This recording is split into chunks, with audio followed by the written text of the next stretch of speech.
Hey everyone, Austin here with Carlson Cards, and hopefully a very interesting and helpful video here for you today. Today I want to touch on 3 sports card process improvements that I wish I made years ago. Now the intention of this video is to share some things that I wish I was told when I first got into the sports card hobby.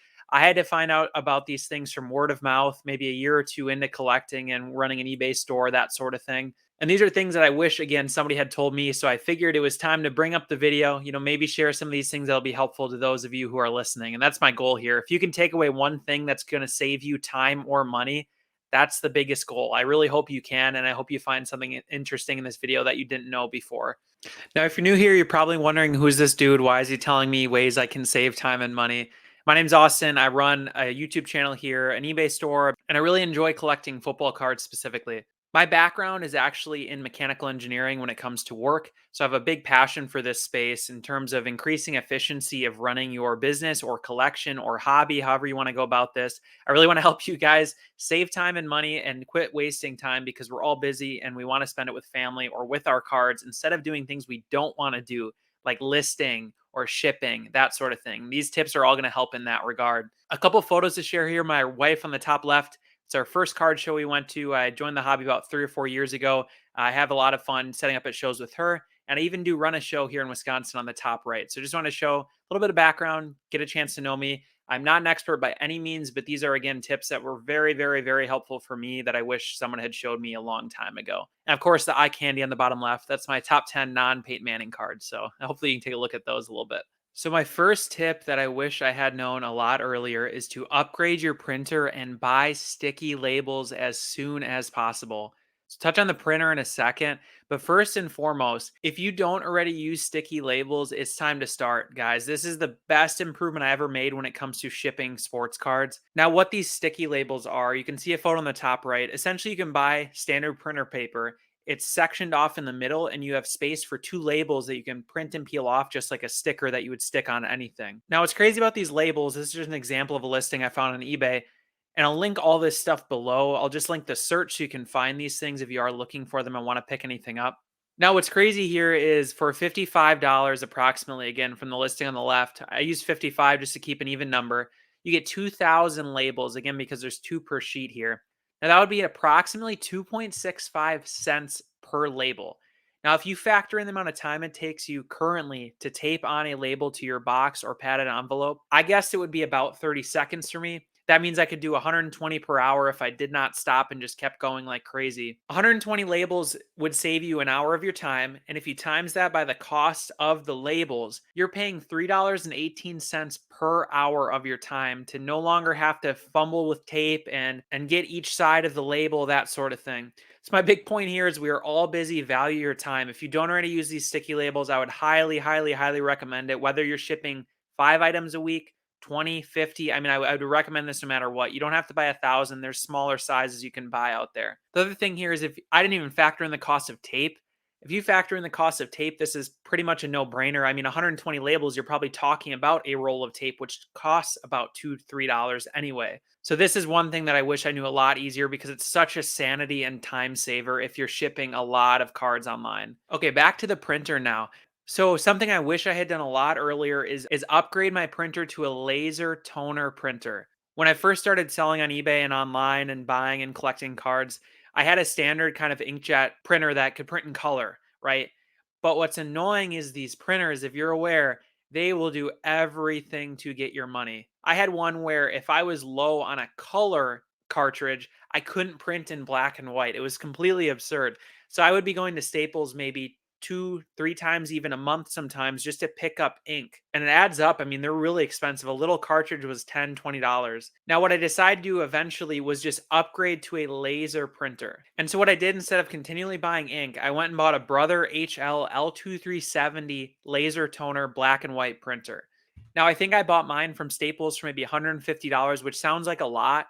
But what's crazy is when you factor in the cost here, these laser toner cartridges, as you can see on the right, you can buy off-brand from eBay for about 12 bucks per, because that's a two pack that you can see on the top and bottom there. And what's absurd about these is I've only bought maybe 2 packs of toner since I've gotten this thing, and I've shipped probably 2,000 items in the last couple of years here. So if you can go ahead and buy one of these, I would highly recommend it. It's going to make your life a lot easier. And again, I wish someone had told me this a lot earlier. Buy the laser toner printer. People do use label printers as well. My dilemma was I needed a standard printer that could still print documents for my wife, or, I had homework that I have to print off for school and that sort of thing. My second process, and also kind of a gadget improvement here, is to invest in a scanner if it makes sense for you. So what I use as a scanner is the Epson V600 photo scanner. It was recommended to me as one of the better scanners for sports cards. And brand new, they're very expensive, around $300 to $400 if you look at the listings I have here from Epson or Amazon.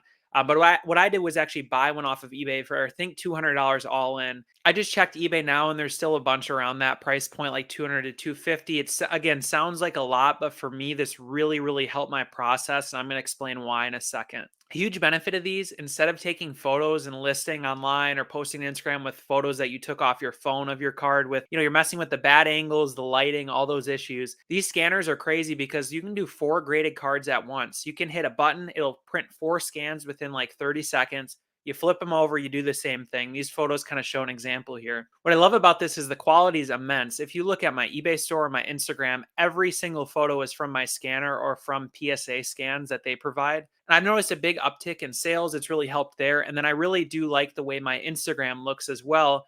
If you can take a look here. So that Rod Woodson I just did scan before this video so I can get that photo. What I'll do now is go on canva.com, slide it on over to a template for Instagram. I do the front and back scan, and then I post it on my page. The reason I like this process improvement is because you really step up the quality of your photos on whether, again, if you're an eBay seller or someone who just likes to share their cards.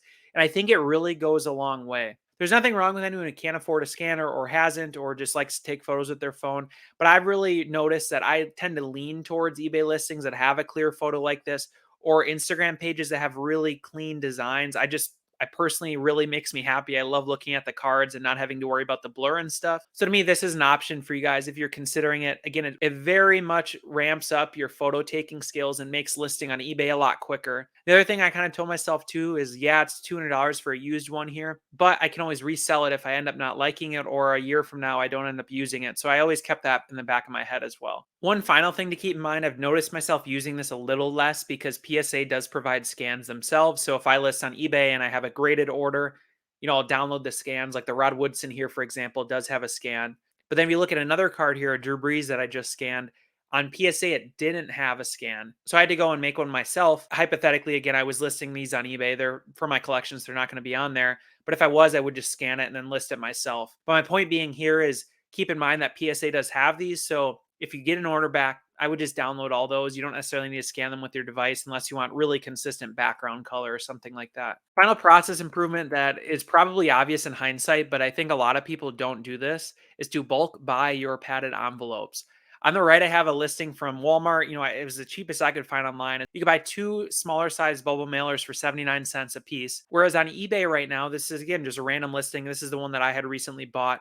They're 18 cents per if you buy 500, right? You can buy I think they have a 200 quantity listing and that sort of thing. But the more you buy, the cheaper you get. And this just adds up so much over time. If you're talking about you're shipping 100 items a month or even 10 items a month, 100 would be $60 difference right here, $61 difference between buying in retail versus buying in bulk. So obviously, again, I feel like this is probably common sense, but I don't know that everyone knows that you can go buy these in bulk on eBay very, very easily with free shipping.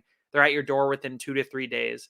And one thing I noticed even too, as I've bought in cards on eBay, a lot of the envelopes I save and reuse when I can for kind of padding on the inside of these. But it seems like a lot of people use brand new ones that are bought from the store. So I always wonder how many people are doing this, where they buy 2 at a time or 1 at a time and pay $1.50 or $2 per, instead of just buying in bulk, which is what, again, I wish someone had told me, because it really, really adds up over time. You can quit paying your money for supplies and instead use that money on cards for your collection that you love and enjoy.